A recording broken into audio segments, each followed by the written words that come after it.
अब आप ध्यान देना, थोड़ा सा मैं इस क्वेश्चन पर काम करना चाह रहा हूं फिर से। Which compound can show optical isomerism? समझ इस बात को, which compound can show optical isomerism. अब आप ध्यान देना,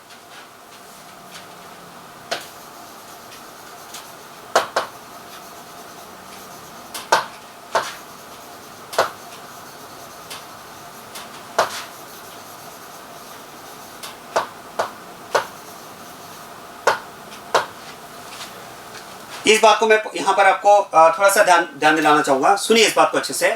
मैं यहां पर बात कर रहा हूं which compounds can show optical isomerism.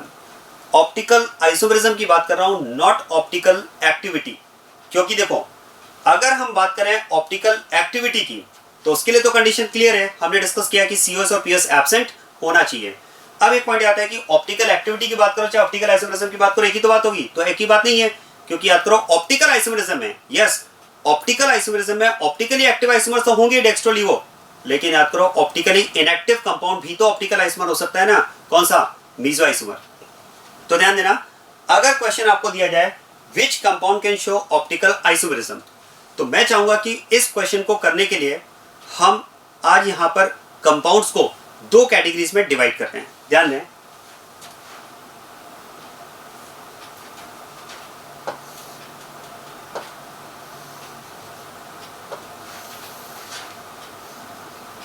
इसके लिए आज हम कंपाउंड्स को दो कैटेगरी में डिवाइड कर रहे हैं। ध्यान देना,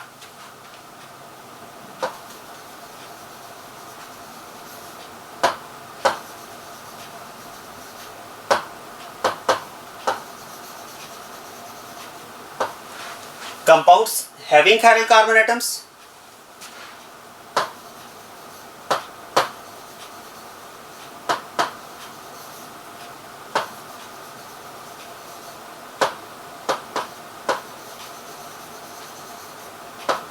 and compounds not having chiral carbon atoms। इसके लिए हमने क्या किया, कंपाउंड्स को दो कैटेगरीज में डिवाइड किया है। एक तो जिन कंपाउंड्स में chiral कार्बन प्रेजेंट है और दूसरा जिन कंपाउंड्स में chiral कार्बन प्रेजेंट नहीं है। अब आप ध्यान देना, देखो जिन कंपाउंड्स में chiral कार्बन प्रेजेंट है, मैं पहले उनकी बात कर रहा हूं। अगर हमें ये क्वेश्चन दिया है which of the following compounds can show optical isomerism, not optical activity, मैं बात कर रहा हूं ऑप्टिकल आइसोमेरिज्म। तो ध्यान देना, सबसे पहले आप चेक करो, अगर कंपाउंड में chiral कार्बन प्रेजेंट है तो ध्यान देना those compounds which have chiral carbon atoms always show optical isomerism. जिन कंपाउंड्स में chiral कार्बन प्रेजेंट है वो हमेशा ऑप्टिकल आइसोमेरिज्म शो करेंगे। कई बार सुनने में लगता है कि नहीं सर ये स्टेटमेंट कैसे सही हो सकता है, ये तो स्टेटमेंट गलत है, chiral कार्बन का होना तो जरूरी नहीं होता है ऑप्टिकल आइसोमेरिज्म के लिए। This statement is absolutely true. Those compounds which have chiral carbon atoms always show optical isomerism, चाहे वो chiral कार्बन 1 हो, 2 हो, 3 हो, 4 हो, 1 हो या मोर देन 1 हो, the compounds having one or more than one chiral carbon atoms all will show optical isomerism. Let me explain it. सुनिए इस बात को अच्छे से। देखो ये स्टेटमेंट ट्रू है कि जिन कंपाउंड्स में chiral carbon atoms प्रेजेंट है, चाहे 1 chiral हो चाहे मोर देन 1 chiral carbon हो, वो ऑप्टिकल आइसोमेरिज्म शो करेंगे। And I can prove it. कैसे? आप देखो, चलिए ऐसा करते हैं, जिन कंपाउंड्स में chiral carbon प्रेजेंट है उनको फिर से हम दो कैटेगरी में डिवाइड करते हैं।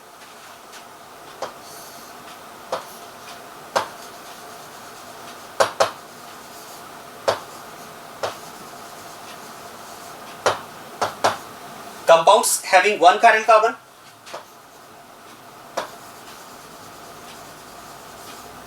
having more than one chiral carbon। chiral carbon वाले कंपाउंड्स के लिए मैंने लिखा है कि they will always show optical isomerism. इस बात को मैं प्रूव कर रहा हूं। सुनिए, देखो इसको फिर से हमने ऐसे कंपाउंड्स में जिनमें chiral कार्बन प्रेजेंट है उनको फिर से हमने दो कैटेगरी में डिवाइड किया है, those having one chiral carbon and those having more than one chiral carbon. अब आप सोचिए, अगर कंपाउंड में एक ही chiral कार्बन प्रेजेंट है तो याद करो ऐसा हमने डिस्कस किया है, जिन कंपाउंड्स में एक ही chiral कार्बन प्रेजेंट होता है उनमें POS and COS always absent होते हैं। ये तो हमने डिस्कस किया है और एग्जांपल से हमने इस बात को प्रूव भी किया है कि if only one chiral carbon is present in a compound, POS and COS is always absent in that type of compound. और आप सोचिए, अगर वन chiral कार्बन वाले कंपाउंड्स में POS and COS always absent है तो वो तो हमेशा ऑप्टिकली एक्टिव होंगे ना, और अगर वो ऑप्टिकली एक्टिव होंगे तो डेक्स्ट्रो लिवो फॉर्म में उनका एग्जिस्टेंस होगा, और डेक्स्ट्रो लिवो फॉर्म में अगर एग्जिस्टेंस होगा तो वही तो ऑप्टिकल आइसोमर्स होंगे। मतलब जिन कंपाउंड में वन कायरल कार्बन प्रेजेंट है वो डीएल आइसोमर्स उनके लिए पॉसिबल होंगे, मतलब वो ऑप्टिकल आइसोमरिज्म शो करेंगे।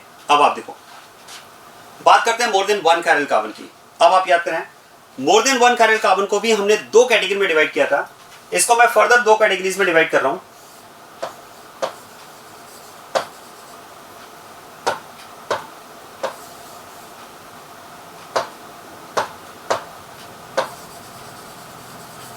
Unsymmetrical and symmetrical. ध्यान देना, ये जो मोर than one chiral carbon containing compounds है उनको हमने दो कैटेगरी में डिवाइड किया है, अनसिमेट्रिकल और सिमेट्रिकल। और याद करो, symmetrical unsymmetrical is on the basis of IUPAC numbering. सुनिएगा इस बात को, it is based on IUPAC numbering. अगर आईयूपीएसी नंबरिंग के रेस्पेक्ट में कंपाउंड अनसिमेट्रिकल है तो याद करो, हमने डिस्कस किया है कि मोर देन वन कायरल कार्बन अगर कंपाउंड में प्रेजेंट है और कंपाउंड अगर आईयूपैक नंबरिंग के रिस्पेक्ट में अनसिमेट्रिकल है तो ऐसे कंपाउंड्स के किसी भी अरेंजमेंट में प्लेन ऑफ सिमेट्री और सेंटर ऑफ सिमेट्री प्रेजेंट नहीं होते हैं।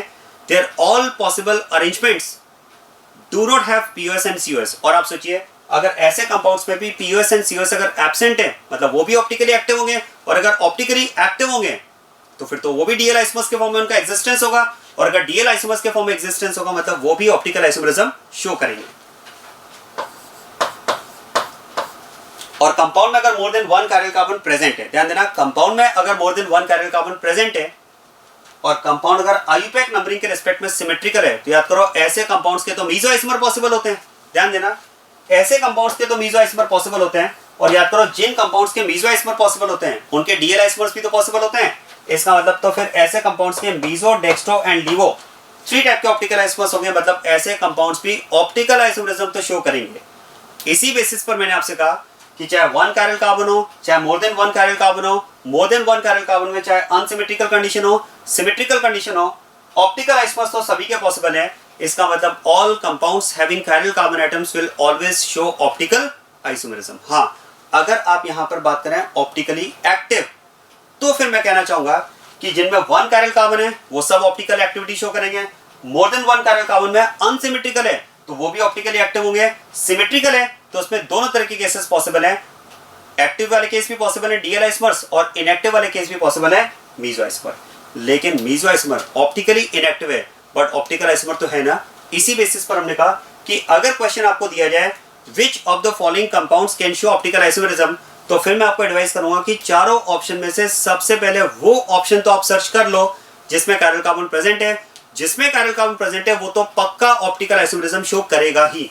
अब क्वेश्चन है कि जिसमें कायरल कार्बन प्रेजेंट है वो ऑप्टिकल आइसोमरिज्म शो करेगा या नहीं करेगा, तो आंसर है मे और मे नॉट बी। इसमें दोनों केसेस पॉसिबल हैं।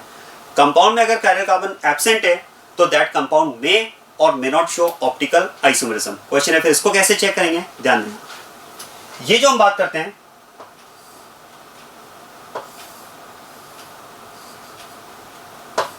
इसमें हम बात करेंगे ऑन द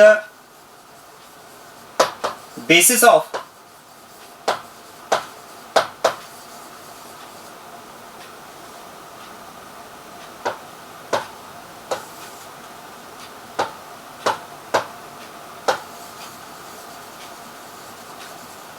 ये हम बात करते हैं on the basis of symmetry elements. ध्यान देना, जिन कंपाउंड में कायरल कार्बन प्रेजेंट है उसमें तो आपको सिमेट्री एलिमेंट की कोई बात ही नहीं करना है। कायरल कार्बन अगर प्रेजेंट है तो कितने भी कायरल कार्बन हो, चाहे वन या मोर देन वन, चाहे सिमेट्रिकल हो चाहे अनसिमेट्रिकल हो, वो तो ऑप्टिकल आइसोमरिज्म शो करेगा ही।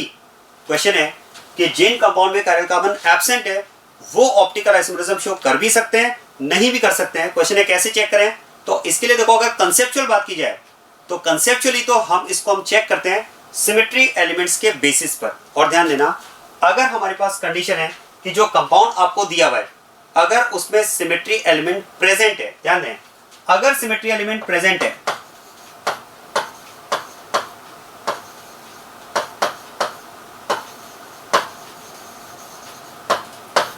अगर गिवन कंपाउंड में सिमेट्री एलिमेंट प्रेजेंट है, whether is it P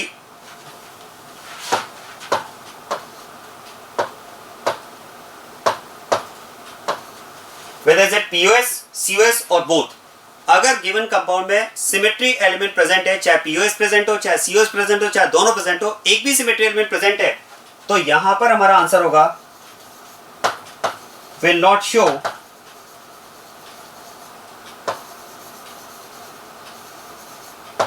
optical isomerism.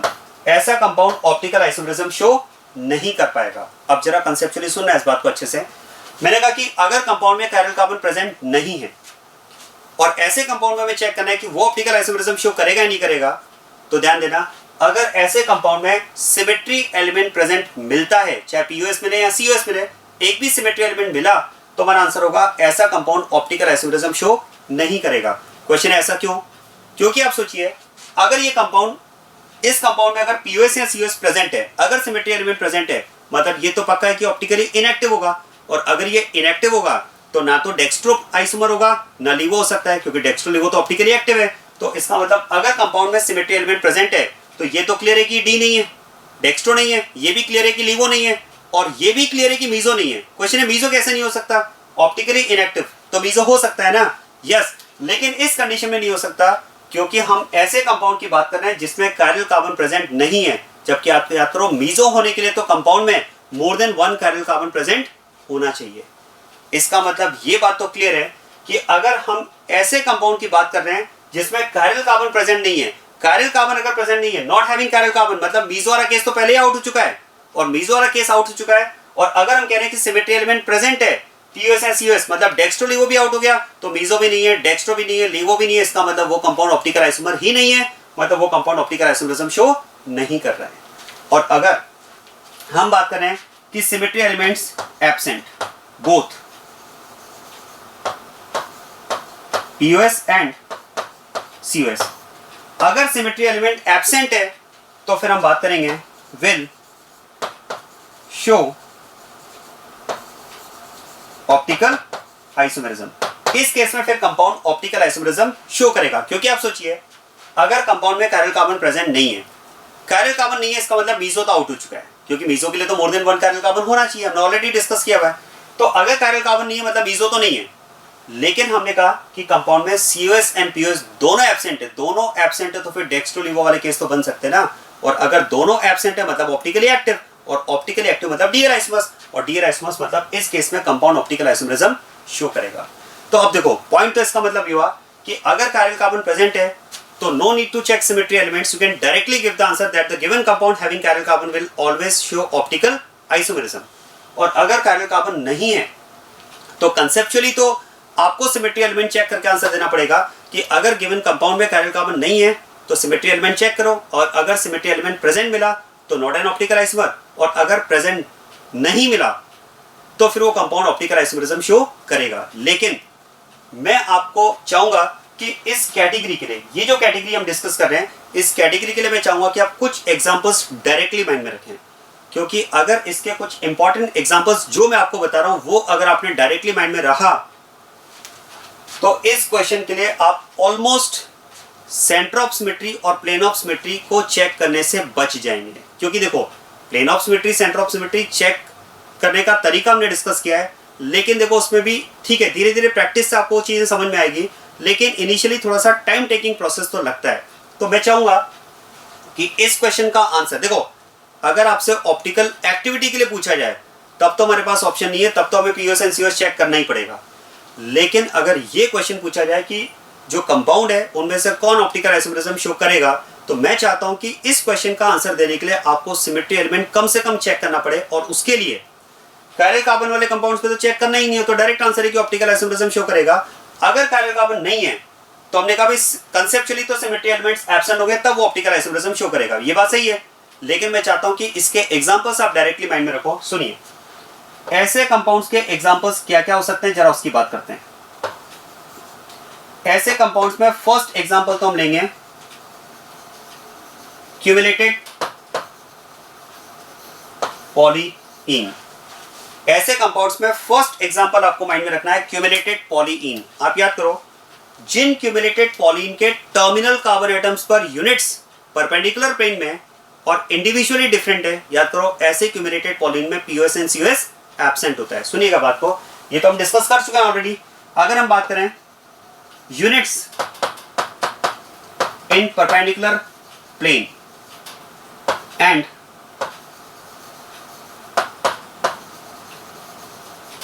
different units. तो याद करो ऐसी क्यूमुलेटेड पॉलीन में पीओएस एंड सीओएस एब्सेंट होते हैं, और अगर पीओएस एंड सीओएस एब्सेंट हो गए मतलब वो ऑप्टिकली एक्टिव होंगे, ऑप्टिकली एक्टिव होंगे मतलब डीएल आइसोमर्स होंगे, तो वो कंपाउंड ऑप्टिकल आइसोमरिज्म शो करेंगे. इसका एग्जांपल लेते हैं,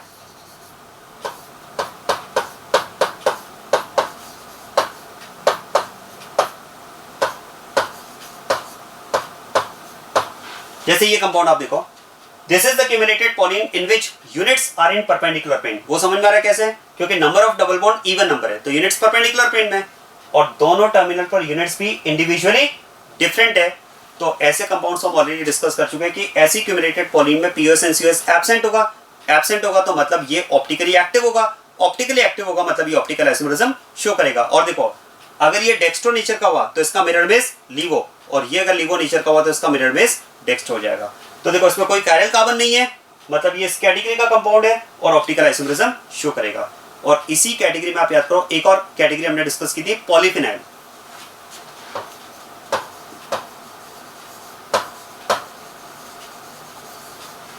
देखो पॉलीफिनाइल की अगर बात की जाए तो उसमें कंडीशन क्या है? Those polyphenyls in which rings are perpendicular to each other. एक तो रिंग्स परपेंडिकुलर होना चाहिए, दूसरा आप याद करो हमने डिस्कस किया था, एक तो इसके लिए हमने डिस्कस किया था कि जो रिंग्स है वो परपेंडिकुलर होनी चाहिए. दूसरा हमने डिस्कस किया था यूनिट्स डिफरेंट होनी चाहिए. दोनों रिंग्स की यूनिट्स भी डिफरेंट होनी चाहिए. एक तो रिंग्स परपेंडिकुलर होना चाहिए, दोनों रिंग्स की जो यूनिट्स है वो इंडिविजुअली डिफरेंट होनी चाहिए. और याद करो out of these 4 repelling units none of the unit should be hydrogen. इन 4 रिपेल करने वाली यूनिट्स में कोई हाइड्रोजन भी नहीं होना चाहिए, क्योंकि आप याद करो इन 4 यूनिट्स में से 1, 2, 3 एंड 4 याद करें,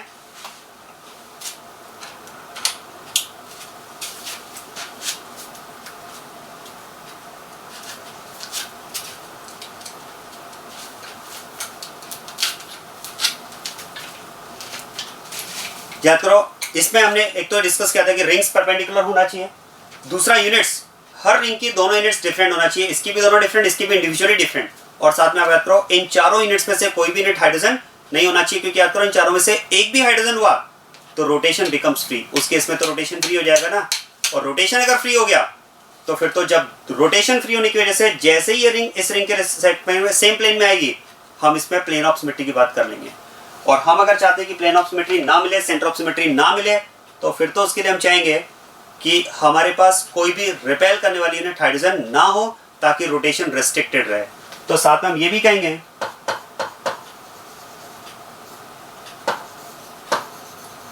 none of the repelling unit should be hydrogen. तो ये 3 रिक्वायरमेंट्स हमारी है. एक तो रिंग्स परपेंडिकुलर होना चाहिए, दोनों रिंग्स पर यूनिट्स इंडिविजुअली डिफरेंट होना चाहिए, और कोई भी रिपेल करने वाली यूनिट जो है वो हाइड्रोजन नहीं होना चाहिए. तो ऐसे पॉलीफिनाइल सिस्टम में ध्यान देना, उस केस में पॉलीफिनाइल सिस्टम में सेंटर ऑफ सिमेट्री और प्लेन ऑफ सिमेट्री एब्सेंट रहेंगे. जैसे इसके लिए मैं एग्जांपल यहां ले लेता हूं.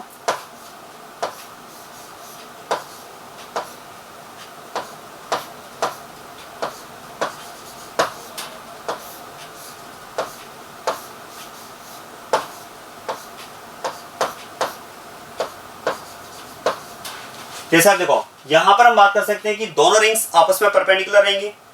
दोनों रिंग्स की यूनिट्स को अगर आप इंडिविजुअली चेक करें तो इस रिंग की 2 यूनिट अलग है और इस रिंग की भी 2 यूनिट अलग है, और चारों में से कोई भी रिपेल करने वाली यूनिट हाइड्रोजन नहीं है.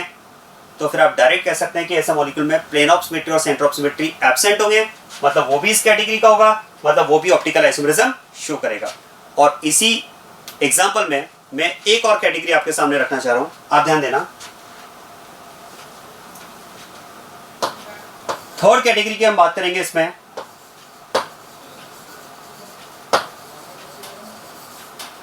Quaternary salt.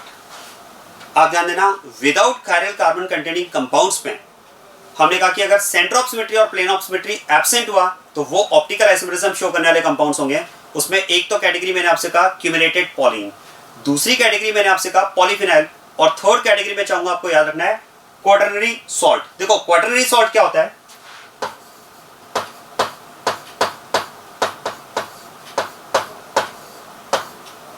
This tetra alkyl ammonium halide is called quaternary salt. सुनिए इस बात को, देखो जैसे हम बात करते हैं अमोनियम क्लोराइड NH4Cl, अब अगर अमोनियम क्लोराइड में NH4Cl में मैं 4 हाइड्रोजन्स को 4 अल्काइल ग्रुप से रिप्लेस कर दूं तो 4 अल्काइल ग्रुप आने के साथ में क्या हो जाएगा, ये तो जाएगा टेट्रा एल्काइल अमोनियम और साथ में X- है हैलाइड। तो ये कंपाउंड हमारे पास बन जाएगा tetra alkyl ammonium halide, and tetra alkyl ammonium halide is called quaternary salt. अब आप देखो अगर हमारे पास ऐसा क्वाटरनरी सॉल्ट हो, अगर हमारे पास ऐसा क्वाटरनरी सॉल्ट हो जिसमें नाइट्रोजन पर प्रेजेंट जो 4 यूनिट्स हैं, ध्यान देना नाइट्रोजन पर ये जो प्रेजेंट 4 यूनिट्स हैं ये चारों ही यूनिट्स डिफरेंट हो, like R, R1, R2, R3, X-। तो जरा ध्यान देना अगर इस नाइट्रोजन की चारों यूनिट डिफरेंट है तो फिर तो आप कह सकते हैं it will be chiral nitrogen. जैसे हम कहते हैं ना कायरल कार्बन, कायरल कार्बन क्या होता है, that sp3 carbon which has 4 different units is called chiral carbon। उसी तरह से आप कह सकते हैं, देखो इस नाइट्रोजन का हाइब्रिडाइजेशन अगर आप चेक करें तो 4 सिग्मा बॉन्ड्स के साथ में इस नाइट्रोजन का हाइब्रिडाइजेशन है sp3, तो ये नाइट्रोजन sp3 है, similar to sp3 carbon this is sp3 nitrogen with 4 different units, and sp3 nitrogen with 4 different units similar to sp3 carbon with 4 different units chiral carbon, it will be called chiral nitrogen। और इस case में भी आप कह सकते हैं POS and COS absent होगा, मतलब ये भी ऑप्टिकल एक्टिविटी शो करेगा, और ऑप्टिकल एक्टिविटी शो करेगा मतलब इसका एग्जिस्टेंस भी आपको डेक्स्ट्रो लिवो के फॉर्म में मिलेगा, मतलब ये भी ऑप्टिकल आइसोमेरिज्म शो करेगा। इसका मतलब ये हुआ देखो कि अब आप ध्यान देना, फाइनली अगर बात की जाए तो अगर आपको ऐसा क्वेश्चन दिया है, सुनिएगा मैं फाइनली इसको कंक्लूड कर रहा हूं, अगर ऐसा क्वेश्चन आपको दिया है which of the following compounds can show optical isomerism, optical isomerism not optical activity, optical activity पूछा तो फिर COS POS पर चले जाओ, लेकिन अगर आपसे पूछा जाए which compound can show optical isomerism तो मैं चाहूंगा कि 4 ऑप्शंस में से जो 4 कंपाउंड्स आपको दिए हुए हैं, सबसे पहले तो आप उस कंपाउंड को सर्च करो जिसमें कायरल कार्बन प्रेजेंट हो, जिसमें कायरल कार्बन प्रेजेंट होगा वो तो पक्का ऑप्टिकल आइसोमेरिज्म शो करेगा, चाहे 1 कायरल कार्बन हो चाहे मोर देन 1 कायरल कार्बन हो। और अगर कायरल कार्बन ना हो, मतलब इस कैटेगरी के कंपाउंड अगर आपको दिया हो, तो पहले मैं चाहूंगा आप 3 एग्जांपल्स इसके माइंड में लाओ। Cumulated polyene with this condition will show optical isomerism, polyphenyl with this condition will show optical isomerism, and quaternary salt with 4 different units on nitrogen will show optical isomerism. मतलब optical isomerism कौन से compound show करेंगे, इसके लिए मैं चाहूंगा कि 4 example तो आप माइंड में सेट रख लो। एक तो वो कंपाउंड जिनमें कायरल कार्बन प्रेजेंट हो, ऑप्टिकल आइसोमेरिज्म शो करेंगे। क्यूमुलेटेड पॉलीन, और क्यूमुलेटेड पॉलीन विद कंडीशन, क्या कंडीशन है, those cumulated polyene in which units on terminals are in perpendicular plane and units on terminals are individually different will also show optical isomerism.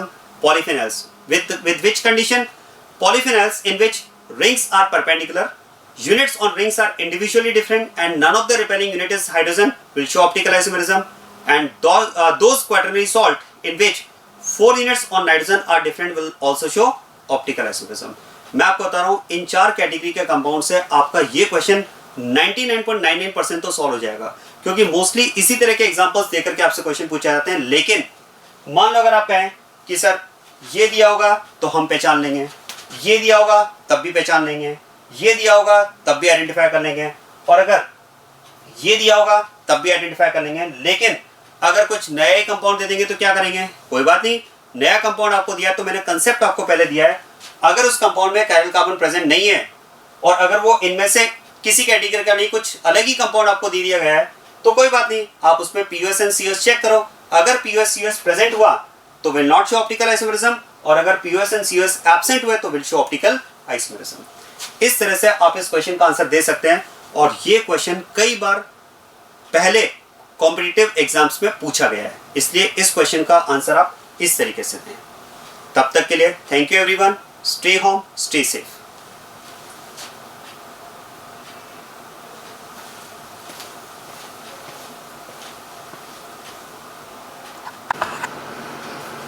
Good morning everyone. जैसा कि last class में हमने discuss किया था, optical activity को अगर आपको predict करना है थ्योरेटिकली, तो that is possible by presence and absence of POS and COS. ये हमने डिस्कस किया था कि मॉलिक्यूल को अगर आप थ्योरेटिकली ये प्रेडिक्ट करना चाहें कि वो ऑप्टिकली एक्टिव है या इनएक्टिव है, तो वो तो हम सीओएस एंड पीओएस की प्रेजेंस और एब्सेंस से चेक कर सकते हैं। And for molecule to be optically active, both POS and COS should be absent. अब पॉइंट ये आता है कि अगर मॉलिक्यूल ऑप्टिकली एक्टिव है तो क्वेश्चन है फिर हम ये कैसे प्रेडिक्ट करेंगे कि उस कंपाउंड का नेचर डेक्स्ट्रो है या फिर लीवो है। अब देखो, कंपाउंड का अगर आपको डेक्स्ट्रो या लीवो नेचर प्रेडिक्ट करना है तो that is not possible, that can not be predicted theoretically. उसके लिए फिर हम बात करते हैं पोलैरिमीटर एक्सपेरिमेंट की। तो आज हम डिस्कस कर रहे हैं पोलैरिमीटर एक्सपेरिमेंट, और इसमें हम बात करेंगे how to predict nature of a given compound, whether is it dextro isomer और लीवो आइसोमर। आप ध्यान देना। देखो, पोलैरिमीटर एक्सपेरिमेंट स्टार्टिंग में इससे पहले भी हमने डिस्कस किया है। इस एक्सपेरिमेंट में हम यूज करते हैं पोलैरिमीटर को, और पोलैरिमीटर हमने जैसा कि डिस्कस किया था, इसमें एक लाइट सोर्स होगी, दो निकोल प्रिज्म होंगे, and out of two Nicol prism, this Nicol prism will convert ordinary light into plane polarised light, so it is called polariser. और सेकंड निकोल प्रिज्म हम अफेक्टेड पीपीएल को observe करने के लिए use करते हैं, इसलिए उसको हमने नेम दिया था एनालाइजर। और ये भी हमने डिस्कस किया था, देखो कि ऑर्डिनरी लाइट की अगर बात की जाए तो ordinary light have its vibrations in all possible planes perpendicular to the path of transmission. ये लाइट अगर इस डायरेक्शन में ट्रेवल कर रही है तो इसके जो वाइब्रेशंस हमें मिलेंगे वो इसके पाथ ऑफ ट्रांसमिशन के परपेंडिकुलर सभी पॉसिबल प्लेन्स में मिलेंगे। ये तो हमने बात की थी किसकी, ऑर्डिनरी लाइट की। लेकिन ये लाइट जब निकोल प्रिज्म से पास होती है तो देखो निकोल प्रिज्म क्या करेगा, Nicol prism in different planes के वाइब्रेशंस पे से एक सिंगल प्लेन के वाइब्रेशंस को यहाँ से पास होने देगा और रेस्ट ऑफ द प्लेन के वाइब्रेशंस को ये कट कर देगा। तो एक सिंगल प्लेन के वाइब्रेशंस यहाँ से पास हुए and the light having its vibration in one plane is called PPL. ये हमने डिस्कस किया है। पोलैरिमीटर ट्यूब की अगर बात की जाए तो इसमें हम उस कंपाउंड का सॉल्यूशन फिल करते हैं जो अंडर ऑब्जर्वेशन है, जिसका नेचर हमें प्रेडिक्ट करना है। देखो बात समझना, आपको एक कंपाउंड दिया हुआ है, आपने पहले तो थ्योरेटिकली पीओएस एंड सीओएस के बेसिस पर चेक किया कि वो कंपाउंड एक्टिव है या इनएक्टिव है, और मान लेते हैं उस गिवन कंपाउंड में पीओएस एंड सीओएस दोनों एब्सेंट है, मतलब वो कंपाउंड ऑप्टिकली एक्टिव है। अब एक्टिव है तो अब हमारा नेक्स्ट टारगेट क्या है, हमें ये प्रेडिक्ट करना है कि कंपाउंड डेक्स्ट्रो है या लीवो है। तो मैंने उस कंपाउंड का सॉल्यूशन इस ट्यूब में फिल किया है, और अब आप ध्यान देना, जैसे ही ये पीपीएल इस ट्यूब से पास होगी तो क्योंकि वो कंपाउंड ऑप्टिकली एक्टिव है तो उसका इफेक्ट इस पीपीएल पर होगा। और पीपीएल पर क्या इफेक्ट होगा, this compound will either rotate the plane of light in clockwise direction और इन एंटी क्लॉकवाइज डायरेक्शन। और अगर प्लेन क्लॉकवाइज डायरेक्शन में रोटेट हुआ तो हम उसे डेक्स्ट्रो आइसोमर कहेंगे, और अगर प्लेन एंटी क्लॉकवाइज डायरेक्शन में रोटेट हुआ तो हम उसे लीवो आइसोमर कहेंगे। अब देखो इसमें एक्सपेरिमेंट करना कैसे, सुनिएगा इस बात को। देखो बात समझना, यहाँ पर इनिशियली हम जब एक्सपेरिमेंट स्टार्ट करते हैं तो इनिशियली इस ट्यूब को हम खाली रखेंगे, मतलब this tube is kept empty, इसमें कोई कंपाउंड अभी हमने फिल नहीं किया है। ये एक इनिशियल अरेंजमेंट होता है पोलैरिमीटर एक्सपेरिमेंट में। इनिशियली हम इस ट्यूब में कोई कंपाउंड फिल नहीं कर रहे हैं। अब जरा देखो, यहाँ से जो लाइट हमें मिलेगी वो तो हमने कहा ऑर्डिनरी लाइट होगी, और ये ऑर्डिनरी लाइट जब निकोल प्रिज्म से पास होगी तो निकोल प्रिज्म एक्चुअली करेगा क्या, देखो बात समझना।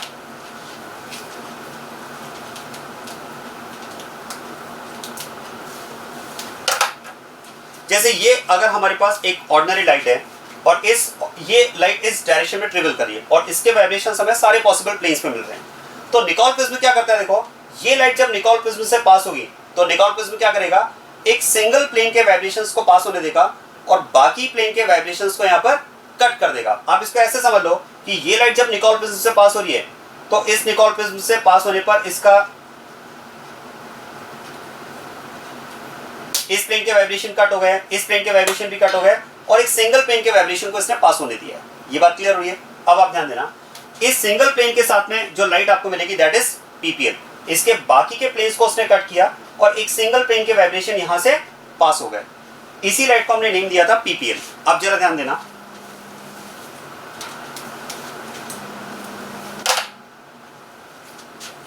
ये लाइट अब जब ट्यूब से पास होगी तो मैंने आपसे कहा ट्यूब अभी खाली है, मतलब ट्यूब में अगर कोई कंपाउंड नहीं है तो फिर तो विदाउट एनी चेंज ये लाइट यहाँ से एज इट इज इस ट्यूब से पास हो जाएगी। और ध्यान देना, ये लाइट जब एज इट इज इस ट्यूब से पास होगी तो फिर ये यहाँ पर एंटर करेगी इस निकोल प्रिज्म में। अब आप ध्यान दें, देखो निकोल प्रिज्म की अगर बात की जाए तो निकोल प्रिज्म में हम बात करते हैं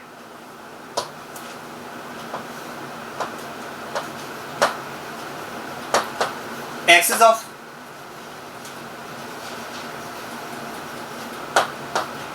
पोलराइजेशन।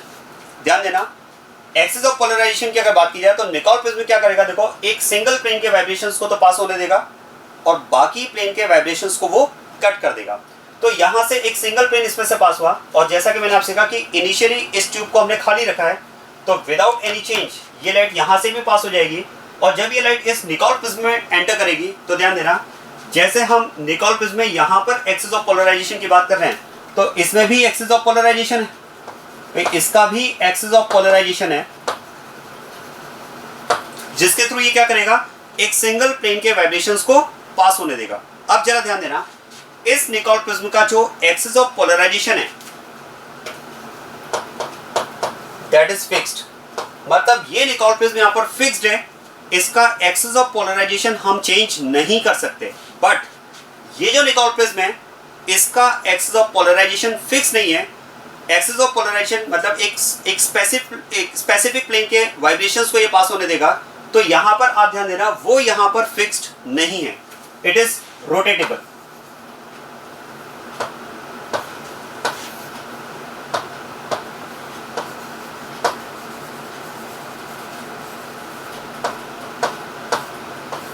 ये यहां पर रोटेटेबल है। अब जरा समझना है इस बात को अच्छे से।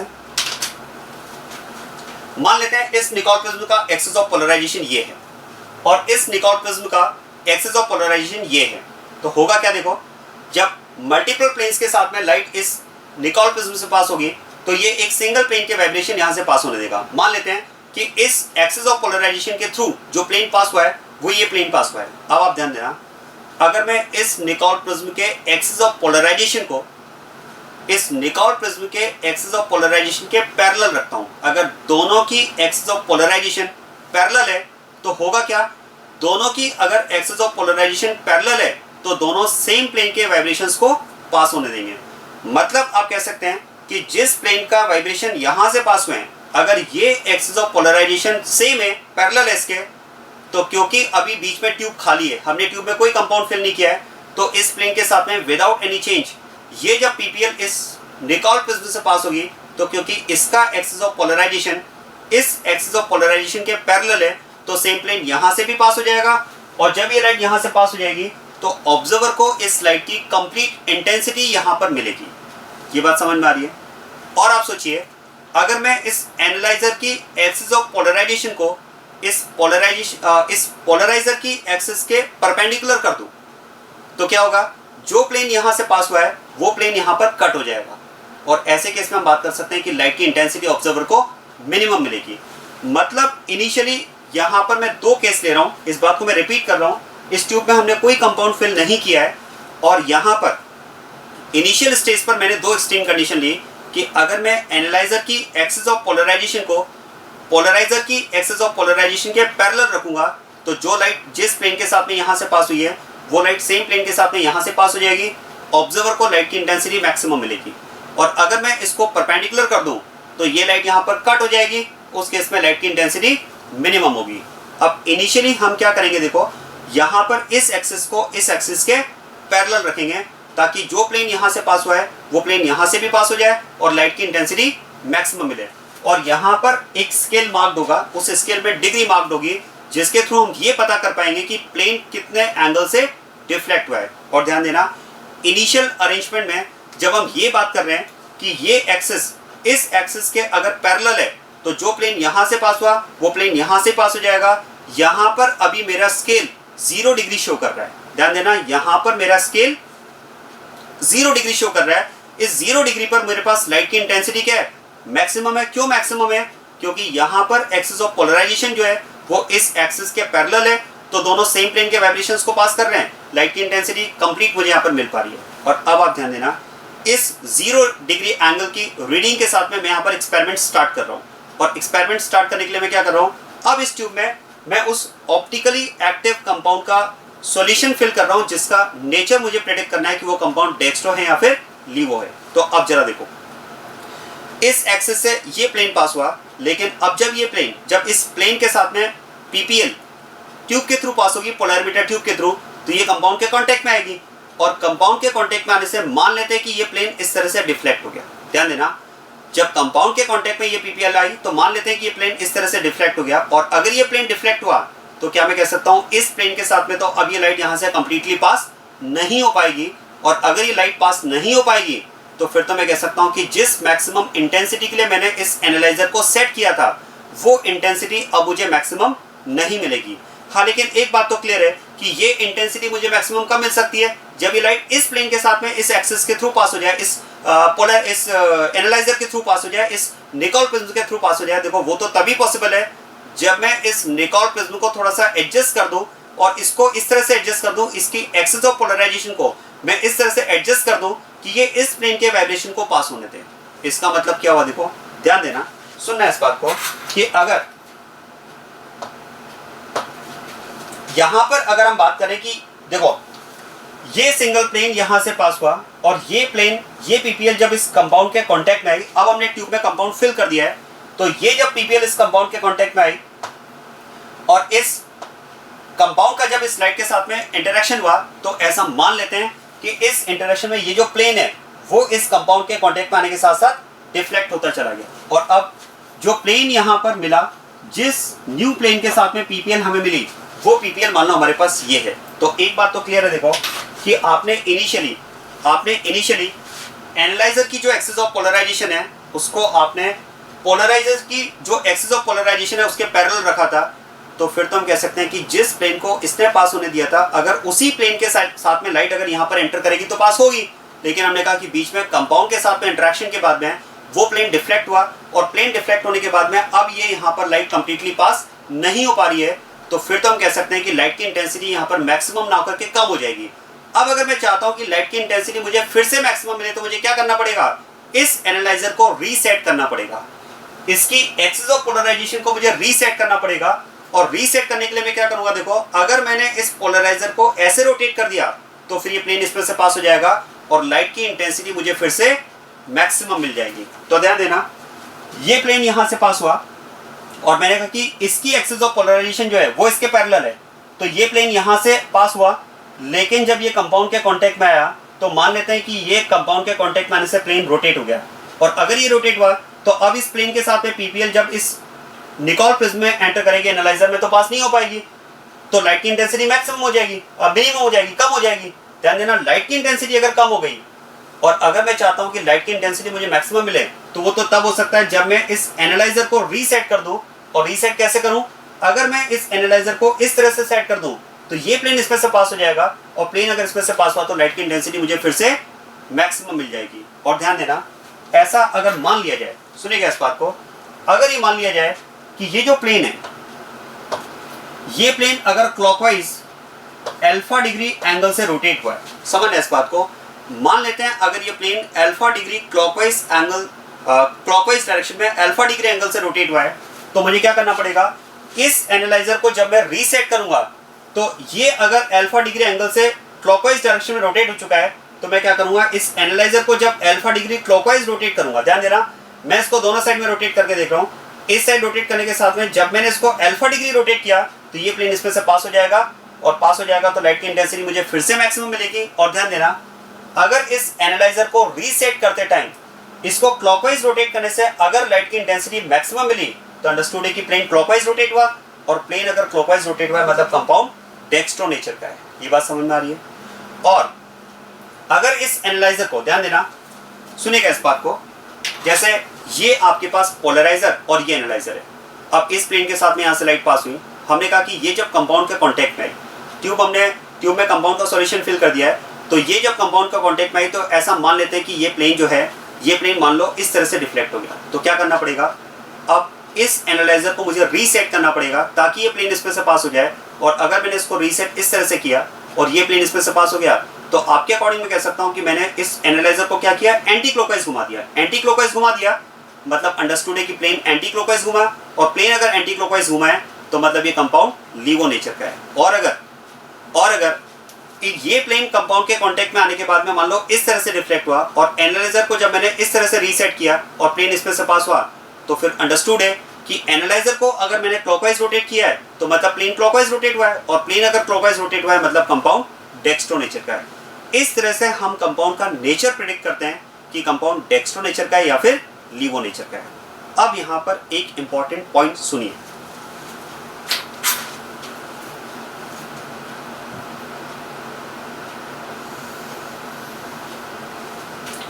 समझना इस बात को अच्छे से।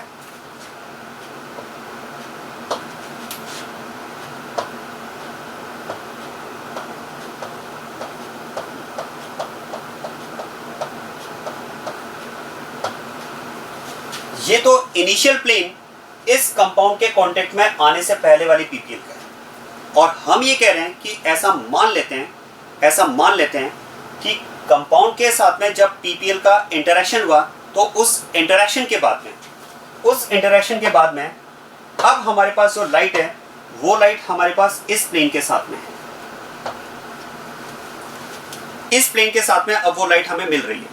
और हमने कहा, सुनिएगा इस बात को, हमने कहा कि हमने एनालाइजर की एक्सिस ऑफ पोलराइजेशन को इस पोलराइजर की जो एक्सिस ऑफ पोलराइजेशन है उसके पैरेलल रखा था। तो पैरेलल रखने की वजह से जो प्लेन यहां से पास हुआ, अगर उसी प्लेन के साथ में ये लाइट यहां पर एंटर करती तो प्लेन इसमें से भी पास हो जाता। लेकिन हमने कहा कि भाई कंपाउंड के कांटेक्ट में आने के बाद में ये प्लेन डिफ्लेक्ट हो चुका है, और प्लेन अगर डिफ्लेक्ट हो चुका है तो ध्यान देना इसका मतलब मुझे एनालाइजर को रीसेट करना पड़ेगा।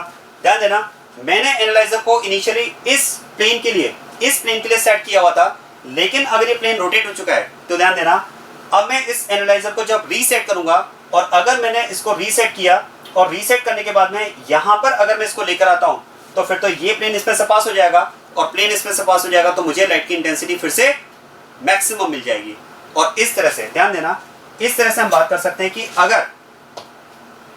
अगर हमने इस एनालाइजर को क्लॉकवाइज 30 डिग्री एंगल से रोटेट किया है, अगर मान लेते हैं कि इस एनालाइजर को हमने क्लॉकवाइज 30 डिग्री एंगल से रोटेट किया है और हमें लाइट की इंटेंसिटी मैक्सिमम मिली, तो फिर तो मैं कह दूंगा कि कंपाउंड डेक्स्ट्रो नेचर का है और उसने प्लेन को 30 डिग्री क्लॉकवाइज रोटेट कर दिया है। लेकिन यहां पर एक पॉइंट ये आता है कि मान लेते हैं कि अगर मैं इस एनालाइजर को क्लॉकवाइज 30 रोटेट करता हूं तो ठीक है, वो प्लेन उसमें से पास होगा और लाइट की इंटेंसिटी मुझे मैक्सिमम मिल जाएगी। लेकिन अगर मैं इस एनालाइजर को एंटी क्लॉकवाइज, ध्यान देना, अगर मैं इसको एंटी क्लॉकवाइज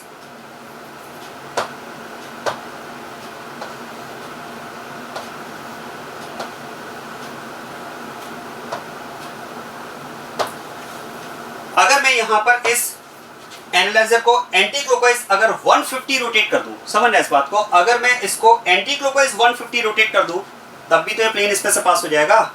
और अगर anti clockwise 150 degree angle rotate करने पर ये प्लेन अगर इसमें से पास हो जाएगा तब भी तो मुझे लाइट की इंटेंसिटी मैक्सिमम मिल जाएगी।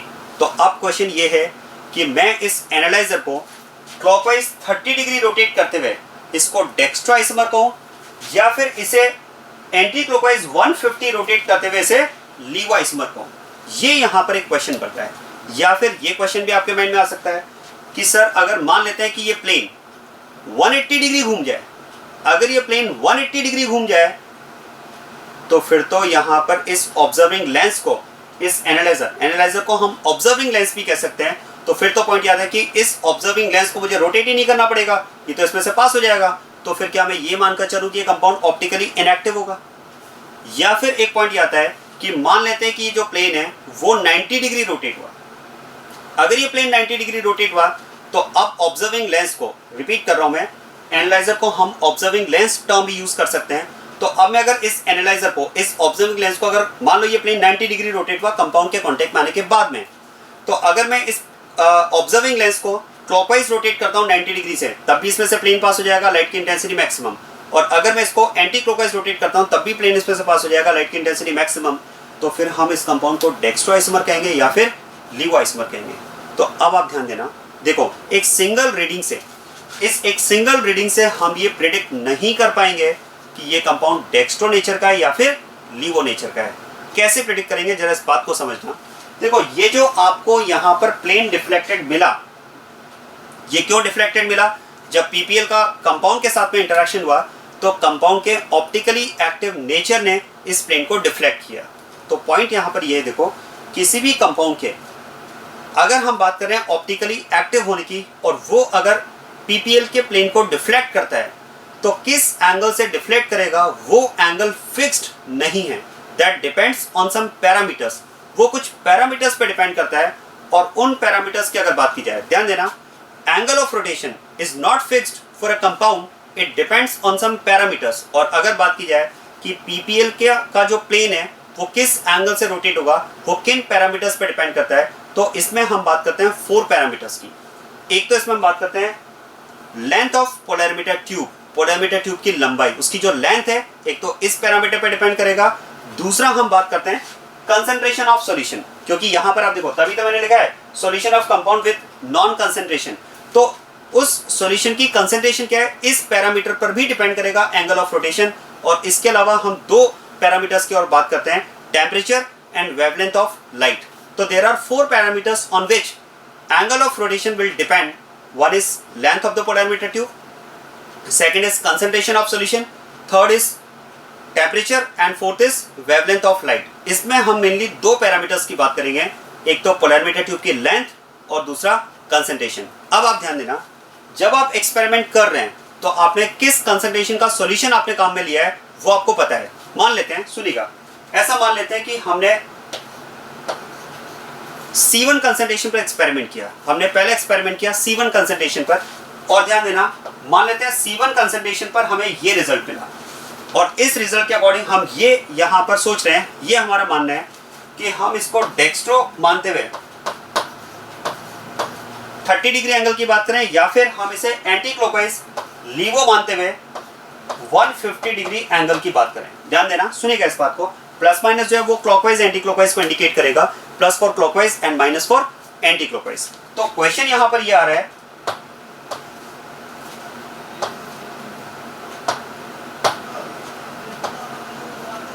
क्वेश्चन यहां पर यह आ रहा है कि अगर मान लो मैंने C1 कंसंट्रेशन पे एक्सपेरिमेंट किया है तो क्लॉकवाइज 30 डिग्री मतलब डेक्स्ट्रो और एंटी क्लॉकवाइज 150 डिग्री मतलब लीवो। तो क्वेश्चन में इसमें से क्या मानूं, अभी हमें इसमें डिसाइड नहीं करना है, हम इसमें फिर से एक्सपेरिमेंट करेंगे और अब इस बार मैं एक्सपेरिमेंट डिफरेंट कंसंट्रेशन पर करूंगा। ध्यान देना, मान लेते हैं मैंने अब यहां पर कंसंट्रेशन ली है C2 और C2 पर मैंने फिर से एक्सपेरिमेंट किया और ऐसा मान लेते हैं, सुनिएगा, ऐसा मान लेते हैं कि इस C2 कंसंट्रेशन पर,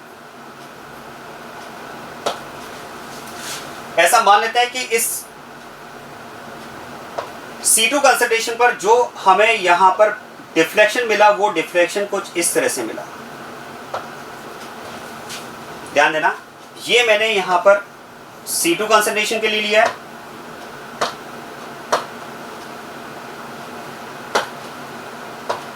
और ये मैंने प्रीवियस जो लिया था वो C1 कंसंट्रेशन के लिए लिया था।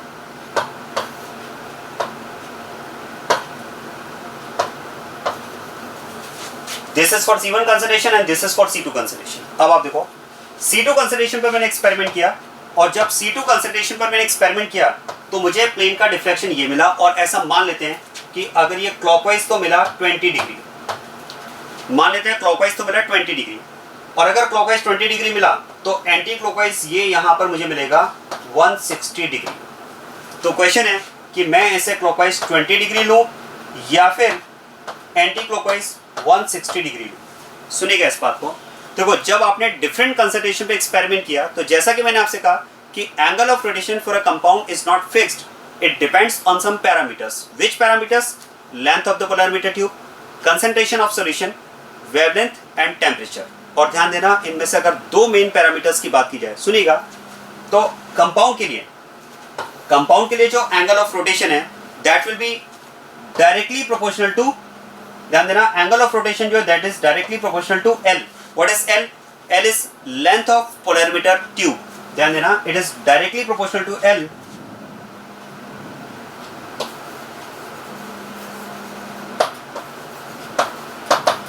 It is length of polarimeter tube. और इसी तरह से अगर बात की जाए तो angle of rotation is directly proportional to C। What is C? It is concentration of solution.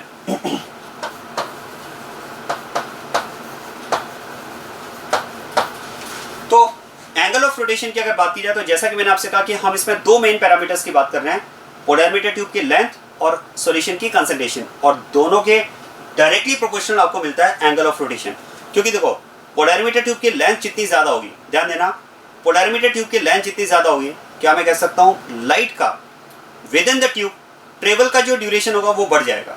ध्यान देना, पोलैरिमीटर ट्यूब की लेंथ जितनी ज्यादा होगी, लाइट का with in the tube travel का जो ड्यूरेशन है वो उतना ज्यादा बढ़ जाएगा, और जितना ज्यादा टाइम तक ये लाइट ट्यूब में ट्रेवल करेगी, कंपाउंड के मॉलिक्यूल्स के साथ में इसका इंटरेक्शन उतना ज्यादा होगा, और ये लाइट कंपाउंड के मॉलिक्यूल्स के साथ में जितना ज्यादा इंटरेक्ट करेगी, एंगल ऑफ रोटेशन उतना ज्यादा होगा, डायरेक्टली प्रोपोर्शनल। और आप सोचिए कंसंट्रेशन ऑफ सॉल्यूशन, अगर आप कंसंट्रेशन बढ़ाते हैं तो सॉल्यूशन में कंपाउंड के जितने ज्यादा मॉलिक्यूल्स होंगे, लाइट के कांटेक्ट में आने की प्रोबेबिलिटी, लाइट के साथ में इंटरेक्ट करने की जो प्रोबेबिलिटी होगी वो उतनी ज्यादा होगी, और मॉलिक्यूल्स लाइट के साथ में जितना ज्यादा इंटरेक्ट करेंगे, एंगल ऑफ रोटेशन उतना ज्यादा होगा, डायरेक्टली प्रोपोर्शनल। अब आप सोचिए, सुनिएगा, मान लेते हैं हमने C2 कंसंट्रेशन पे एक्सपेरिमेंट किया, और सपोज C2 कंसंट्रेशन जो है वो C1 कंसंट्रेशन से इंक्रीज्ड कंसंट्रेशन है, ऐसा मान लेते हैं। ये यहां पर लेस और ये यहां पर मोर। मैंने यहां पर C2 जो है वो C1 के कंपैरिजन में कंसंट्रेशन को इंक्रीज करके एक्सपेरिमेंट किया।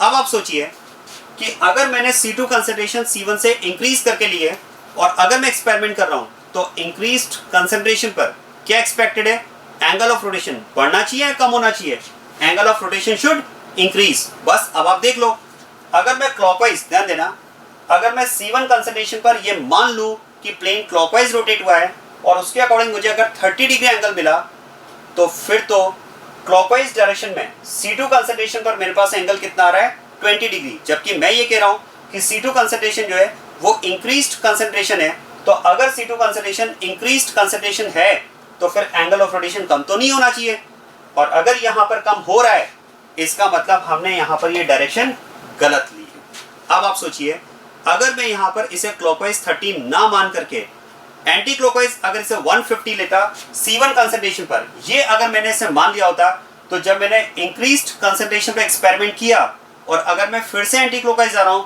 तो मुझे एंगल यहां पर इंक्रीज होकर मिला। ध्यान देना, minus is indicating direction only, minus केवल डायरेक्शन को इंडिकेट कर रहा है। तो एंटी क्लॉकवाइज अगर मुझे C1 पर 150 और C2 पर अगर 160 मिला, तो यहां पर एंगल ऑफ रोटेशन बढ़ रहा है, और क्योंकि इंक्रीज्ड कंसंट्रेशन पर यही मैं एक्सपेक्ट करूंगा कि एंगल ऑफ रोटेशन बढ़ना चाहिए, मतलब इस कंपाउंड का नेचर क्या हो जाएगा, लीवो नेचर हो जाएगा।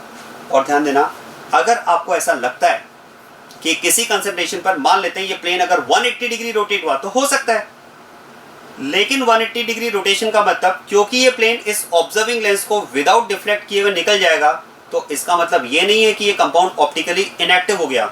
हो सकता है किसी एक पर्टिकुलर कंसंट्रेशन पर एंगल 180 आपको मिले, लेकिन जैसे ही आप डिफरेंट कंसंट्रेशन पे एक्सपेरिमेंट करेंगे एंगल ऑफ रोटेशन चेंज हो जाएगा, और एंगल ऑफ रोटेशन चेंज होते ही फिर आप ये प्रेडिक्ट कर पाएंगे कि वो कंपाउंड ऑप्टिकली एक्टिव है, और ऑप्टिकली एक्टिव में डेक्स्ट्रो है या फिर लीवो है। So this is how we can finally conclude for the compound whether the compound is dextroisomer or levoisomer। ये पोलैरिमीटर एक्सपेरिमेंट है। अब आप देखो, पोलैरिमीटर एक्सपेरिमेंट के बेसिस पर अब मैं कुछ टर्म्स आपको एक्सप्लेन कर रहा हूँ। पोलैरिमीटर एक्सपेरिमेंट का पर्पस हमारा केवल यही था कि कंपाउंड का डेक्स्ट्रो और लीवो नेचर हम प्रेडिक्ट करें। अगर क्लॉकवाइज रोटेशन मिला, फाइनल कंक्लूजन अगर आपका ये है, सुनिएगा मैं आपको फाइनल इसका कंक्लूजन दे रहा हूँ। According to experiment, if we conclude like that light with maximum intensity is obtained by rotating this observing lens in clockwise direction, the compound will be dextro. And if light with maximum intensity is obtained by rotating this observing lens in anti-clockwise direction, then the compound will be levo. अगर हमें light की intensity observing lens को clockwise rotate करने से मिली तो वो compound dextro nature का होगा। और फाइनल कंक्लूजन अगर हमारा ये है कि लाइट की इंटेंसिटी हमें मैक्सिमम ऑब्जर्विंग लेंस को एंटी क्लॉकवाइज रोटेट करने से मिली तो वो कंपाउंड लीवो हो जाएगा। ये तो बात होगी डेक्स्ट्रो और लीवो की। और आप सोचिए, मान लो अगर आप ये कहें, समझना इस बात को, अब मैं थर्ड पॉइंट पर आ रहा हूं, आप ध्यान देना।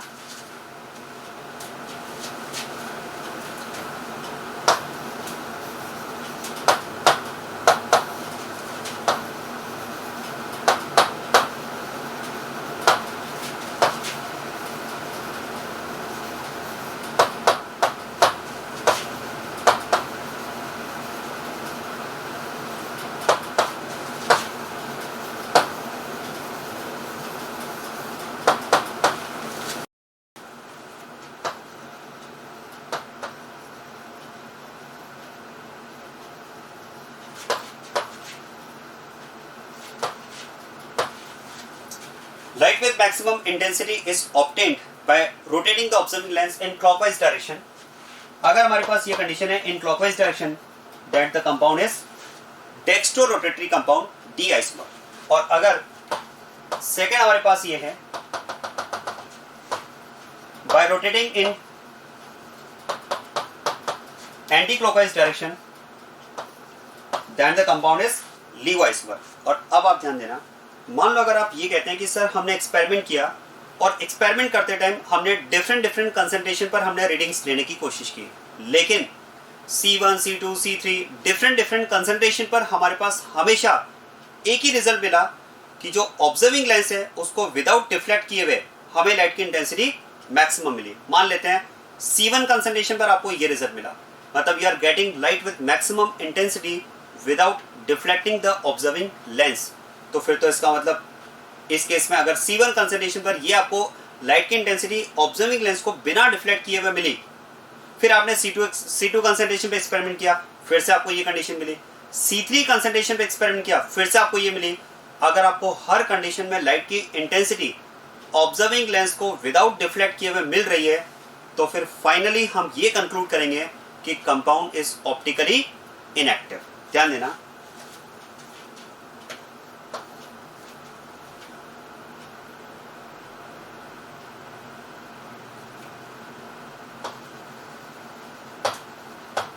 maximum intensity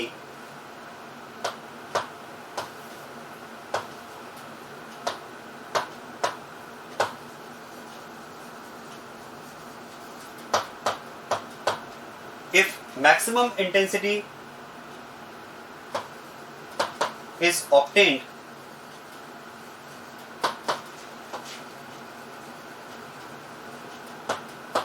without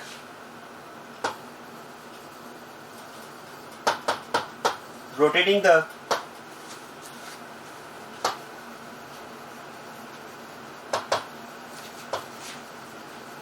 observing lens. आप ध्यान देना, अगर आप ये कहते हैं कि सर हमने डिफरेंट कंसंट्रेशन पे एक्सपेरिमेंट किया, लेकिन हर कंसंट्रेशन पर हमें ये कंडीशन मिली कि लाइट की इंटेंसिटी हमें ऑब्जर्विंग लेंस को विदाउट डिफ्लेक्ट किए हुए मिली, तो फिर हम क्या कंक्लूड करेंगे?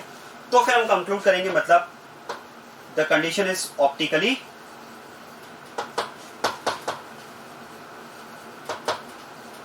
इनएक्टिव. आप ध्यान देना, इस केस में फिर हमारा कंक्लूजन होगा ऑप्टिकली इनएक्टिव. अब एक पॉइंट आता है कि सर हम इसमें पोलैरिमीटर एक्सपेरिमेंट की बात कर रहे हैं, तो उसमें ऑप्टिकली इनएक्टिव होने के लिए हम रीडिंग की बात क्यों कर रहे हैं? देखो ये बात सही है कि ऑप्टिकल इनएक्टिविटी के लिए एक्सपेरिमेंट करने की जरूरत नहीं है. कंपाउंड ऑप्टिकली इनएक्टिव है या एक्टिव है वो तो आप थियोरेटिकली प्रिडिक्ट कर सकते हैं पीओएस और सीओएस के थ्रू. ये केवल मैं टर्म्स को एक्सप्लेन करने के लिए मैं इस केस को भी ले रहा हूँ, ताकि आपको तीनों केसेस का कंपैरिजन एकदम क्लियर हो जाए. मैं फिर रिपीट कर रहा हूँ, थर्ड वाले केस के लिए हमें एक्सपेरिमेंट करने की जरूरत नहीं है, क्योंकि ऑप्टिकली इनएक्टिव वाला केस तो आप थ्योरेटिकली वैसे ही प्रिडिक्ट कर सकते हो ना, प्लेन ऑफ सिमेट्री और सेंटर ऑफ सिमेट्री के बेसिस पर. केवल मैं टर्म्स को एक्सप्लेन करने के लिए और तीनों केसेस को पैरेलल डिस्कस करने के लिए मैं थर्ड केस डिस्कस कर रहा हूँ. आप ध्यान देना, थर्ड केस में अगर आपने ये कहा कि हमें हर बार लाइट की इंटेंसिटी मैक्सिमम मिली without deflecting the observing lens, बिना इसको रोटेट किए, तो मतलब कंक्लूजन क्या होगा? The conclusion is optically inactive case. अब आप याद करो, स्टार्टिंग में हमने डिस्कस किया था, वेरी फर्स्ट डे मैंने आपको बताया था कि अगर आपको ये केस मिलता है, ये अगर आपका ऑब्जर्वेशन है, तो इसके 3 रीजन हो सकते हैं. ध्यान देना, इसके क्या क्या रीजन हो सकते हैं. देखो, अगर मैं इसके रीजन की बात करूं,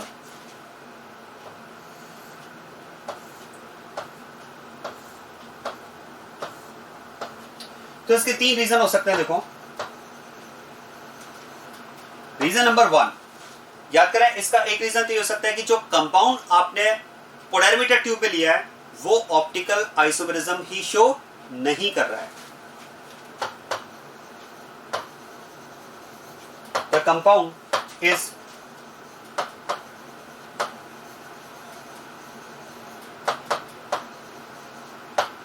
नॉट एन ऑप्टिकल आइसोमर. वो कंपाउंड ऑप्टिकल आइसोमर ही ना हो, वो कंपाउंड ऑप्टिकल आइसोमर ही नहीं है. एक तो ये रीजन हो सकता है. दूसरा आप सोचिए, अगर हम बात करें तो ये भी हो सकता है the compound is optical isomer and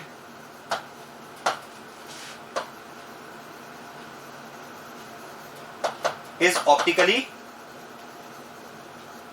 inactive. और ध्यान देना, such type of optical isomer which is optically inactive is called meso isomer. मतलब ये एक तरह से हमारे पास कंपाउंड क्या हो गया, मीसो आइसोमर हो गया। और आप ध्यान देना,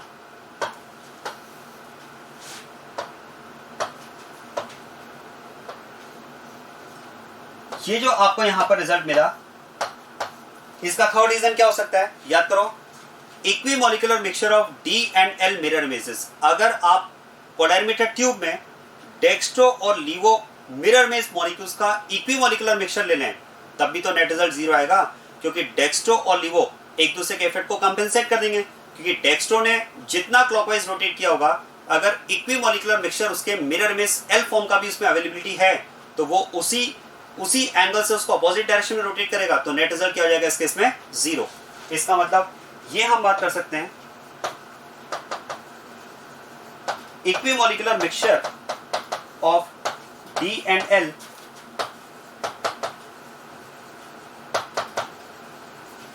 मिरर इमेजेस, दैट इज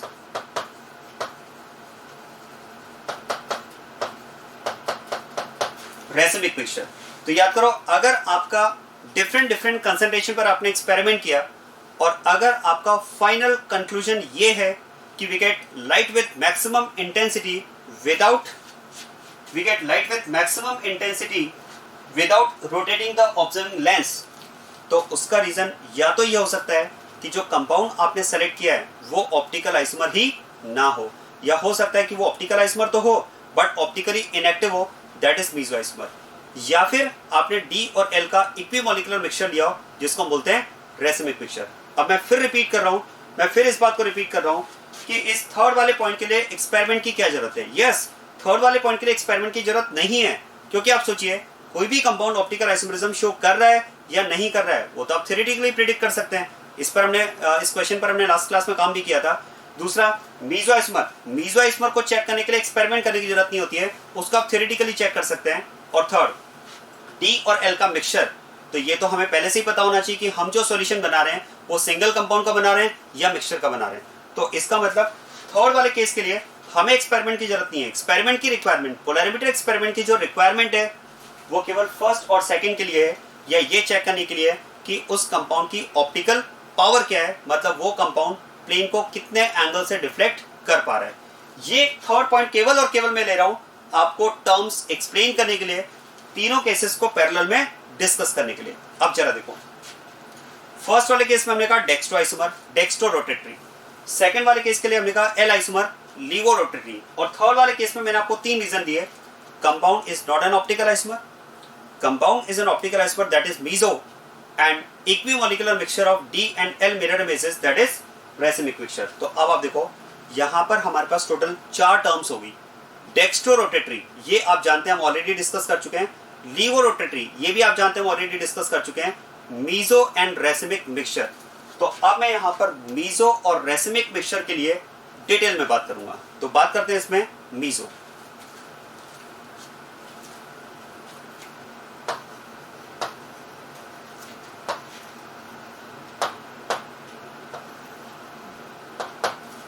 देखो बात समझना, अब मैं बात कर रहा हूं मीसो आइसोमर होता क्या है और उससे रिलेटेड कुछ पॉइंट्स। जब यहां पर हम बात करते हैं कि what is meso isomer and the related points we are going to discuss, तो एक पॉइंट आपके माइंड में ये आता है कि सर मीसो की बात तो हम ऑलरेडी कर चुके हैं। मीसो आइसोमर क्या होता है, ये तो बात हम ऑलरेडी कर चुके हैं। देखो, मीसो आइसोमर किन कंपाउंड्स के लिए पॉसिबल है, हमने ये बात की है, लेकिन मीसो आइसोमर इटसेल्फ कैसा होता है अभी मैंने आपको ये एक्सप्लेन किया ही नहीं है। इस बात को समझना, एक्चुअली यहां पर स्टूडेंट्स को थोड़ा सा ये कंफ्यूजन रहता है कि सर आप बता तो चुके हैं कि मीसो आइसोमर क्या होता है। आपने तो कहा था कि अगर कंपाउंड आईयूपैक नंबरिंग के रिस्पेक्ट में सिमेट्रिकल हो और कंपाउंड में अगर मोर देन 1 कायरल कार्बन प्रेजेंट हो तो वो कंपाउंड मीसो आइसोमर होता है। तो ध्यान देना, वो कंपाउंड मीसो आइसोमर होता है ऐसा नहीं बोला है। मैं रिपीट कर रहा हूं, इस बात को समझना। यहां पर बहुत बार स्टूडेंट कंफ्यूज होते हैं और इसकी वजह से आप क्वेश्चंस में मिस्टेक करते हैं। लिसन इट केयरफुली, बहुत अच्छे से आप सुनिए कि अगर हम बात कर रहे हैं कि compounds are symmetrical in respect of IUPAC numbering और कंपाउंड में एक से ज्यादा कायरल कार्बन प्रेजेंट है, तो यस, ये बात मैंने पहले की है, लेकिन ये बात मैंने इसके लिए की है कि अगर कोई कंपाउंड आईयूपैक नंबरिंग के रिस्पेक्ट में सिमेट्रिकल है और उसमें अगर मोर than one chiral carbon present है तो उस कंपाउंड के लिए ऑप्टिकल आइसोमर पॉसिबल होगा, उस कंपाउंड का ऑप्टिकल आइसोमर बनेगा। लेकिन वो ऑप्टिकल आइसोमर कैसा होगा इसकी बात मैंने तब नहीं की थी, वो बात मैं आज कर रहा हूं। इस बात को समझते हैं, देखो अच्छे से ध्यान देना।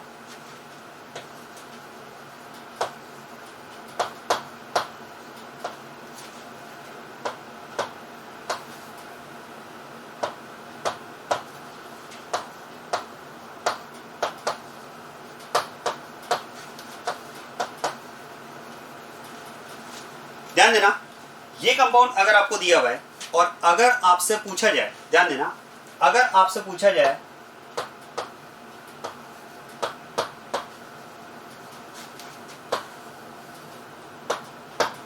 इज इट मीजो आइसोमर, ध्यान देना, ये अगर आपको कंपाउंड इस तरह से गिवन है और अगर आपसे पूछा जाए इज इट मीजो आइसोमर और अगर आप आंसर देते हैं यस, तो फिर आप गलत आंसर दें, फिर आप गलत आंसर दे रहे हैं।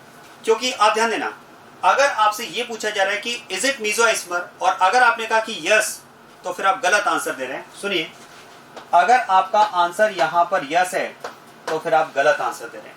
क्योंकि देखो, इसे देखकर अगर आपने इसको मीजो आइसोमर कहा तो फिर तो मुझे ऐसा लगता है, ध्यान देना, फिर तो मुझे ऐसा लगता है कि अगर आपको ये कंपाउंड दिया जाए,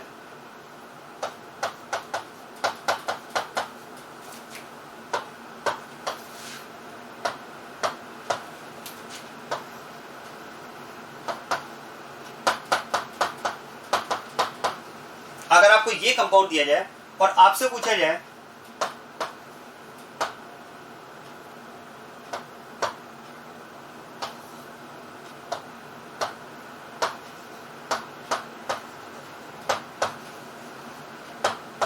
इज इट सिस आइसोमर, ध्यान देना, बिल्कुल आपको अभी समझ में आ जाएगा कि इसका आंसर यस देना गलत क्यों है। सुनिएगा बात को, अगर आपको ये कंपाउंड दिया जाए और आपसे पूछा जाए इज इट सिस आइसोमर, तो फिर आपका आंसर क्या होगा? आई थिंक आप साइलेंट रहेंगे, ये इसका आंसर होगा। क्योंकि अगर इस कंपाउंड की बात की जाए तो जिस तरह से आपको ये कंपाउंड गिवन है उसके बेसिस पर आप ये नहीं कह सकते कि ये सिस आइसोमर है। लेकिन क्या मैं ये कह सकता हूं, हम ये तो नहीं कह सकते कि इट इज सिस आइसोमर, लेकिन क्या मैं कह सकता हूं कि this compound has cis isomer, इस कंपाउंड के लिए सिस आइसोमर पॉसिबल है। ये तो स्टेटमेंट हम दे सकते हैं ना, ज्योमेट्रिकल आइसोमरिज्म आप जानते हैं। देखो, मैं ये तो नहीं कह सकता कि सिस आइसोमर है, लेकिन ये कह सकता हूं कि इस कंपाउंड का सिस आइसोमर पॉसिबल होगा। क्वेश्चन है, हम इसको क्यों नहीं कह सकते डायरेक्टली कि सिस आइसोमर है? क्यों? क्योंकि अगर इस कंपाउंड का सिस आइसोमर पॉसिबल है तो फिर इसका ट्रांस आइसोमर भी तो पॉसिबल होगा। तो जब तक आपको एक स्पेसिफिक स्टीरियोकेमिकल फॉर्मूला नहीं गिवन होगा, आप कैसे बात कर पाएंगे कि ये सिस है ट्रांस है? बस आप यही कह सकते हैं कि इसका सिस आइसोमर पॉसिबल होगा। आप ये कह सकते हैं इट हैज सिस आइसोमर, ये नहीं कह सकते कि इट इज सिस आइसोमर, आप ये कह सकते हैं कि इट हैज सिस आइसोमर। क्यों? क्योंकि देखो, अगर मैं इस कंपाउंड का, अब मैं बात कर रहा हूं एक स्टीरियोकेमिकल फॉर्मूला की, अगर मैं इस कंपाउंड का ये स्टीरियोकेमिकल फॉर्मूला आपके सामने रखता हूं, अगर इस स्टीरियोकेमिकल फॉर्मूला के साथ में आपसे पूछा जाए इज इट सिस आइसोमर, तो आप कह सकते हैं yes it is cis isomer, two methyl groups are on same side, cis isomer. लेकिन आप सोचिए, हम इसको देखकर सिस आइसोमर नहीं कह सकते, क्योंकि अगर हमने इसका ये अरेंजमेंट लिया है तो ये सिस है। लेकिन आप ध्यान देना, अगर मैं इसका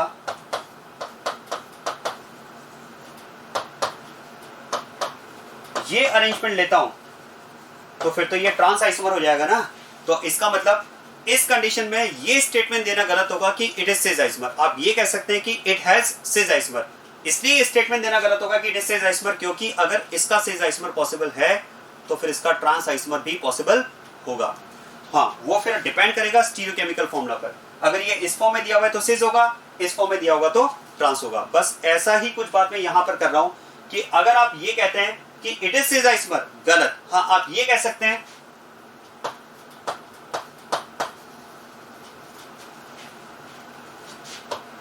अगर आपसे ये पूछा जाए, ध्यान देना, अगर आपसे इस क्वेश्चन में ये पूछा जा रहा है कि इज इट सिस आइसोमर, तो आप स्पीचलेस हैं, आपको आंसर यहां पर नहीं देना चाहिए। हाँ, लेकिन अगर आपसे ये पूछा जाए does this compound has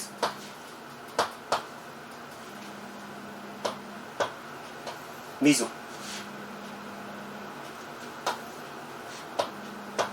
Does this compound has meso isomer? तो हमारा आंसर होगा यस, इस कंपाउंड के लिए मीजो आइसोमर पॉसिबल है। क्योंकि आप याद करो, ऐसा हमने डिस्कस किया है, those compounds which are symmetrical, ध्यान देना, those compounds which are symmetrical. इसका रीजन आप दे सकते हैं since it is symmetrical compound, और दूसरा this compound is having more than one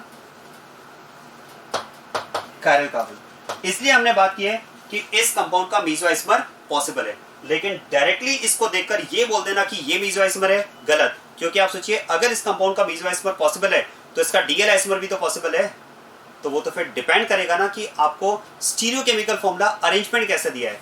बिल्कुल वैसे जैसे मैंने कहा कि अगर इसका सिस पॉसिबल है तो इसका ट्रांस भी तो पॉसिबल है। तो इसको देख करके तो नहीं कह सकते कि सिस आइसोमर है। हाँ, इसको देखकर आप कह सकते हैं कि सिस है और ये ट्रांस है। बिल्कुल ऐसे ही आप देखो, अगर मैंने कहा कि हम इस कंपाउंड के लिए ये कह सकते हैं कि इसका मीजो आइसोमर पॉसिबल है, लेकिन ये कहना गलत होगा कि ये खुद मीजो आइसोमर है। इसका मीजो आइसोमर पॉसिबल है, क्योंकि मीजो आइसोमर अगर इसका पॉसिबल है तो इसके डीएल भी पॉसिबल है। तो वो तो फिर अरेंजमेंट पे डिपेंड करेगा। अब आप ध्यान देना, अगर मैं आपके सामने इस कंपाउंड का ये स्टीरियोकेमिकल फॉर्मूला, ये अरेंजमेंट अगर रखता हूं,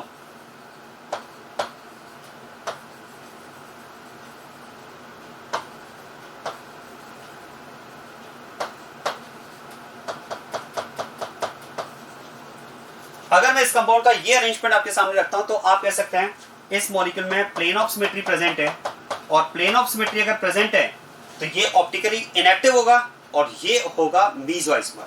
this is optically inactive, this is meso isomer.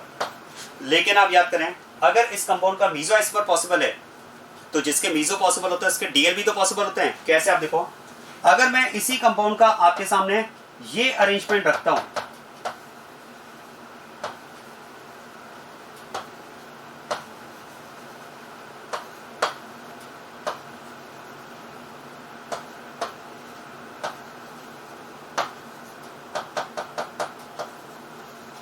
तो अब जरा ध्यान देना, इस कंपाउंड में आप चेक कर सकते हैं, इस कंपाउंड में COS and POS both are absent. इस कंपाउंड में COS और POS दोनों ही एब्सेंट है, और अगर एब्सेंट है तो फिर तो ये कंपाउंड होगा ऑप्टिकली एक्टिव कंपाउंड। और ऑप्टिकली एक्टिव अगर ये है तो पोलैरिमेट्री एक्सपेरिमेंट जो भी हमने डिस्कस किया, उससे फिर आप ये प्रिडिक्ट कर सकते हैं कि कंपाउंड डेक्स्ट्रो नेचर का होगा या फिर लीवो नेचर का होगा। तो इसका मतलब आप सोचिए, अगर इस कंपाउंड का मीजो आइसोमर पॉसिबल है तो इसका डीएल भी तो पॉसिबल है। ये अगर डेक्स्ट्रो हुआ तो इसका मिरर इमेज लीवो हो जाएगा, और ये अगर लीवो होता है इसका मिरर इमेज डेक्स्ट्रो। तो फिर इसका मतलब ये हुआ कि ये अगर आपको दिया है तो डायरेक्टली इसको देखकर आप ये तो नहीं कहेंगे कि ये मीजो आइसोमर है। हाँ, ये अगर इस फॉर्मेट में दिया हुआ है तो आप मीजो आइसोमर कह सकते हैं। लेकिन आप सोचिए, इसी को अगर इस फॉर्म में आपको दिया होगा तो फिर ये मीजो नहीं होगा, ये ऑप्टिकली एक्टिव डीएल में से कोई आइसोमर होगा। तो यही मैं आपको एक्सप्लेन करना चाह रहा हूं। इसके बेसिस पर केवल आप इतना बता सकते हैं कि ये कंपाउंड IUPAC नंबरिंग के रिस्पेक्ट में सिमेट्रिकल है और इसमें मोर देन 1 कार्बन कार्बन प्रेजेंट है, तो इस कंपाउंड का मीजो आइसोमर पॉसिबल होगा। हाँ, अब आपसे पूछा जाए कि अगर इसका मीजो आइसोमर पॉसिबल होगा तो वो होगा कैसा, तो आप कह सकते हैं वो ऐसा होगा। तो अल्टीमेटली अगर मैं मीजो आइसोमर को डिफाइन करना चाहूं तो सुनिएगा इस बात को, मीजो आइसोमर को आप इस तरह से डिफाइन कर सकते हैं, an optical isomer having more than one chiral carbon, an optical isomer having more than one chiral carbon with symmetry element is called mesoisomer. Is it clear? ये समझ में आ रहा है? अगर आपको ये पूछा जाए कि मीजो कौन से कंपाउंड्स का पॉसिबल होता है, तो आप कह सकते हैं वो कंपाउंड जो सिमेट्रिकल हो और जिनमें मोर देन 1 chiral carbon प्रेजेंट हो। और अगर आपसे पूछा जाए मीजो क्या होता है, मीजो आइसोमर होता कैसा है, तो आप कह सकते हैं meso isomer is that optical isomer which has more than 1 chiral carbon with symmetry element. क्योंकि सिमेट्री एलिमेंट होगा तभी तो वो ऑप्टिकली इनएक्टिव होगा, और वो अगर ऑप्टिकली इनएक्टिव होगा तभी तो वो मीजो आइसोमर होगा। तो अल्टीमेटली मीजो आइसोमर को डिफाइन कैसे करेंगे? Optical isomer having more than 1 chiral carbon with symmetry element is called meso isomer. This is about meso isomer. अब इससे रिलेटेड और भी पॉइंट्स हैं जो हम नेक्स्ट क्लास में डिस्कस करेंगे। Thank you everyone.